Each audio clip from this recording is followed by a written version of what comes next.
उर्मिला अपने बेटे अशोक के साथ रहती थी। उन लोगों का एक ही कमरा था। साथ ही साथ उर्मिला उसके ऊपर बहुत ही ज्यादा अत्याचार करती थी।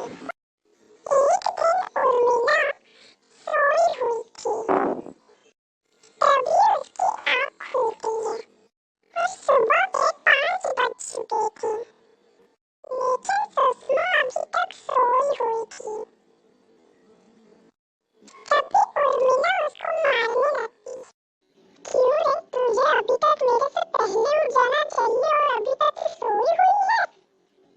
वो माँ जी से मैं आपके पैर दबा रही थी, तो उसके बाद बच्चों को कुछ खाने का मन किया तो मैंने कुछ मीठा बना दिया, इसलिए सोने में देरी हो गई, इसलिए आज लेट उठी हूँ।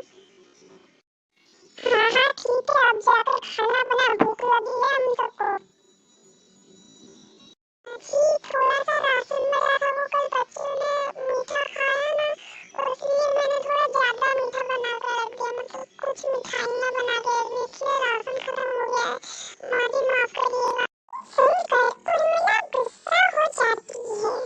वहाँ पर सुषमा का बेटा अशोक आता है। बेटा क्या तुम्हें नौकरी मिली? नहीं दादी, मुझे और कोई बड़ा काम तो नहीं मिला, लेकिन मुझे एक मजदूर का काम मिल गया, जिससे मुझे 5,000 रुपए मिल जाएंगे। तभी उर्मिला सुषमा से कहती है, ओए चल अपने मायके से पैसे लेकर आ, आज की रात हमें कुछ खाने को मिलेगा कि नहीं। लेकिन माँ जी मेरे घर में तो खुद एक अन्न का दाना भी नहीं है, वो लोग तो हफ्ते में एक बार खाना खाते हैं। फिर आप तीनों बैलेंस करके काट लेते हैं। उर्मिला सोचती है, अब तो मेरे पोते को नौकरी भी मिल गई है, अब मैं उसके लिए रिश्ते देखना शुरू करती हूँ। फिर उर्मिला अपने बेटे के लिए रिश्ता देखती है बड़े सेठ के यहाँ। ठीक है, तब हम लोग रिश्ता पक्का समझे। हाँ क्यों नहीं। लेकिन दादी, मुझे ये लड़की अच्छी नहीं लग रही है। ये तो मेरे से 10 साल छोटी है, ऊपर से सांवला रंग है। अरे चुपचाप मान जा, तो तेरी 5,000 की नौकरी और हम लोग इतने गरीब हैं, ये सेठ लोग हैं, यहाँ पर ऐसा ही होता है। फिर अशोक को ना चाहते हुए भी मानना पड़ता है। फिर अशोक और आरोही की शादी हो जाती है। फिर अशोक उसे अपने झोपड़ी में ले जाने लगता है।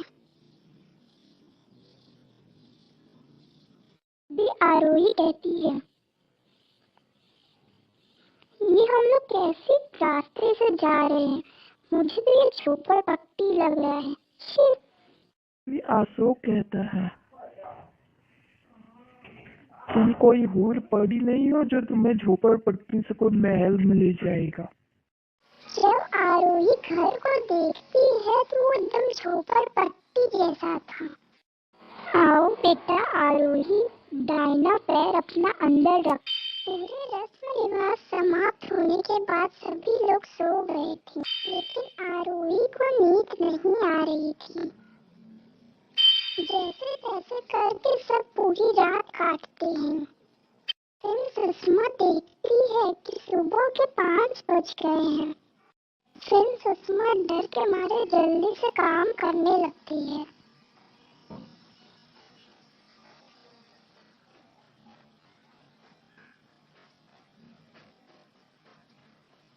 ये सब उसकी बहू आरोही देख लेती है, लेकिन वो कुछ भी नहीं कहती। वो सोचती है, एक तो ये लोग एक कमरे का मेरा ससुराल है, ऊपर से ये लोग इतने गरीब हैं, पता नहीं कैसे रहते होंगे यहाँ पर। मैं तो यहाँ पर शादी करके ही पछता रही हूँ।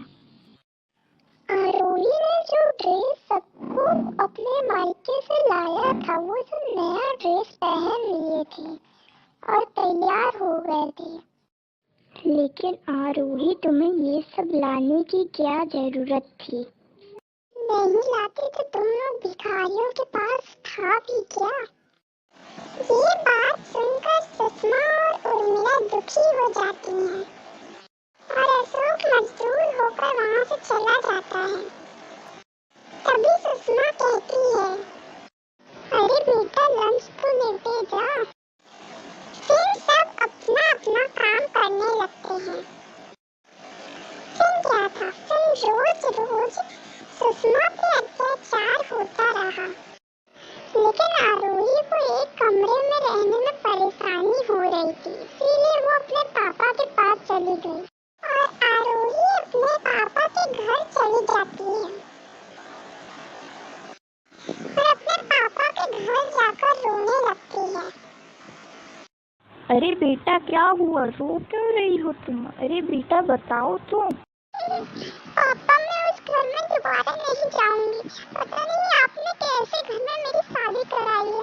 मेरा आदमी भी भिखारी है, तो 5,000 की नौकरी है उसकी। क्या? लेकिन पंडित ने तो बताया था कि खानदान एकदम बड़ा है और नौकरी भी लड़के की अच्छी है। पापा उस पंडित ने हमको गलत बताया था, सब झूठ है। वो उन लोगों के पास तो एक कमरे का मकान भी नहीं है। मतलब हमारे साथ धोखा हुआ है? हाँ पापा। बेटा मैं तो उससे पुलिस केस करूँगा। नहीं पापा, अब मेरी शादी हो गई है, अगर आप उस पर पुलिस केस करेंगे तो मेरी ही बदनामी।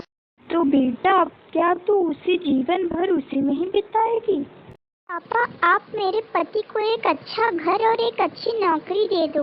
वो एक पढ़े लिखे इंसान है, बस वो कमा नहीं पाए। वो तो उनकी बदनसीबी है कि उनको कोई नौकरी नहीं मिली। बेटा हर कोई हर नौकरी के काबिल नहीं होता है, पढ़ने लिखने से ही काम नहीं चलता। पापा अगर आप मेरा सुखी जीवन चाहते हैं तो आपको ये करना ही पड़ेगा।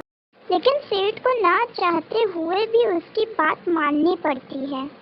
वो उसे एक घर और नौकरी भी दे देता है, जिसे देखकर अशोक खुश हो जाता है। देखो अशोक, मैंने तुम्हें अपने पापा से कहकर नौकरी और एक घर दिलवाया है अच्छा सा, लेकिन मेरी एक शर्त है, तुम्हारी मम्मी और तुम्हारी दादी यहाँ पर नहीं रहेंगी। अशोक भी लालच के चक्कर में हाँ कह देता है और उसे आरोही पे प्यार उमड़ने लगता है। फिर दोनों अपनी रात बिताते। लेकिन सुषमा इस बात से बहुत दुखी थी। उन दोनों को इस बात की टेंशन थी कि अब उन्हें कमाकर कौन देगा। मेरी पर बहू ने तो मुझे धोखा ही दे दिया, लेकिन अभी भी हम लोगों के पास एक आइडिया है। तुम सबके घर में जाकर काम करना और मेरा भी ध्यान रखना और पैसे भी लेकर आना। सुषमा के पास और कोई चारा नहीं था, तो उसे हामी भरनी पड़ती है। फिर सुषमा सबके घर में जाकर काम करने लगती है।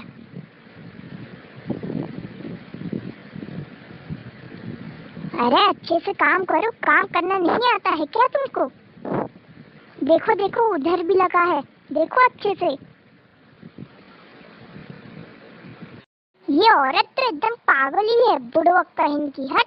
और विमला दिन भर सोती रहती थी बिना कुछ काम धंधा किए, और बेचारी सुषमा घर का भी काम करने लगती है। तभी एक दिन पर वो दोनों देखकर कुछ हैरान हो जाती हैं। उसके हाथ, कमर और पाँव किसी ने उस लड़की को बेरहमी से मारा था, और वो लड़की कोई और नहीं थी, वो उनकी बहू आरोही थी। अरे बेटा आरोही, ये सब क्या हालत बन गया है तुम्हारा? बेटा जाओ जाकर कपड़े बदल लो अपने, फिर आराम से बताना क्या हुआ है। वो जाकर अपने कपड़े चेंज कर लेती। दोस्तों आखिर आरोही के साथ क्या हुआ था और वो इस हालत में कैसे आ गई? क्या सुषमा को इंसाफ मिलेगा? आगे के पार्ट देखने के लिए हमारे चैनल को सब्सक्राइब और लाइक कीजिए।